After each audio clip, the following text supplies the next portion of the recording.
Big changes in the Ducati camp. The outgoing 955cc L-Twin V2 Penegali is being replaced with a 890cc L-Twin, also called a V2 Penegali. Could this be a case where smaller is better? It might be. So let's talk about this motorcycle and see where it falls in line. And I'll tell you why I feel like this is a better bike all the way around and why I feel like this motorcycle is going to attract a ton of buyers. So let's dive into it. First of all, there's going to be two variants, a V2 and a V2S, with the V2S being a more performance-oriented version, primarily with suspension bits. A little bit of electronics, but that pretty much limits it out. It'll be slightly lighter. But anyway, let's talk about the details now. 33 pounds lighter than the outgoing V2. That's a big difference. You're already off to a great start. The weight of this bike is going to make it feel extremely flickable and extremely manageable. And it's going to put it at right near the top of the class in terms of weight when you're looking at the other super middleweights that are going to be offered for super sport racing. The likes of the R9 and the KTM RCR are the first bikes that are going to come to mind. Now, at 395 pounds with no fuel, it's definitely light. But you can even get it lighter if you go with the optional race exhaust. That'll bump the horsepower up from 120 horsepower and give you a total of 126, putting it nearly at the top of the food chain with these now growing super sport class bikes. By the way, torque checks in at 69 pound-feet of torque, but it's got variable intake valve timing, which means that all of that torque, or at least 70% of it, will be available as low as 3,000 pounds. So you've got this extremely torquey, very throttle snappy engine underneath you with a motorcycle that is lighter. This engine's going to feel like it's quite a bit larger. In fact, it may not even be discernible from the older, larger bike once you get on it and start riding it, at least at partial throttle hits. This is another cool thing about the bike. It's going to be A2 compliant. You'll have the ability to power this bike down to be able to conform to A2 regulations. That means something overseas, of course, not necessarily here in the States, but that's a big deal. Being able to have an A2 compatibility means that more buyers can get in on this bike and then grow with the motorcycle as their skill set does.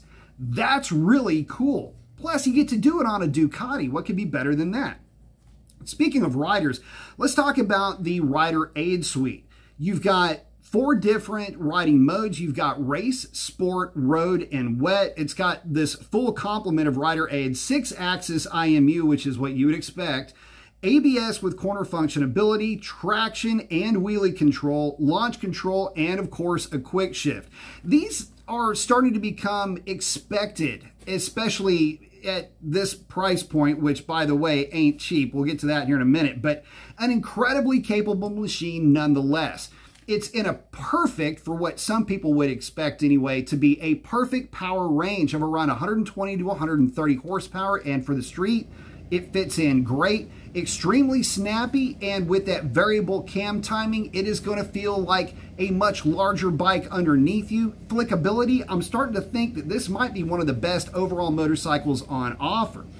And we haven't even talked about the S model yet. Now, the S model is going to offer a slightly lighter weight. Base weight is going to be 386 pounds, primarily due to a lithium battery. The V2 comes with the standard lead acid battery. By the way, that weight was 395 pounds, just as a reminder, so you're losing 9 pounds just in the battery itself. As far as upgrades, it comes with Öhlins monoshock and an Öhlins NIX 30 fork. Basically, it's taken the place of the SOX equipment that comes on the standard bike, offers up a lot better adjustability for folks that are going to be primarily more track focused. With Brembo M50 monoblock calipers. You can still fit that race exhaust, of course, on this motorcycle, which would bring this bike down to a wet weight without fuel of 376 pounds. Guys, this bike is looking to be a winner across the board. But remember, it ain't necessarily going to be cheap, but you wouldn't expect it. It is a Ducati after all. Base bike comes in $15,995. The S model checks in at $18,995. Now, that does blow the doors off of the other offerings that are out there, at least the ones that we know of so far that are going to be in competition with this bike, primarily the R9, which is already in base form, much less expensive at $12,500. The GSX-R 750 is always going to be thrown in there, as well as a competitor, which it's going to be right around that $13-ish thousand. No final pricing on the RCR, but I think you get the idea. This one is going to be the top of the food chain in terms of price. But guys, you get a Ducati, which means you get the looks, you get the handling, you get all of the racing experience and engineering that Ducati brings to the table. I am excited about this bike for a number of reasons, but the main reason is this.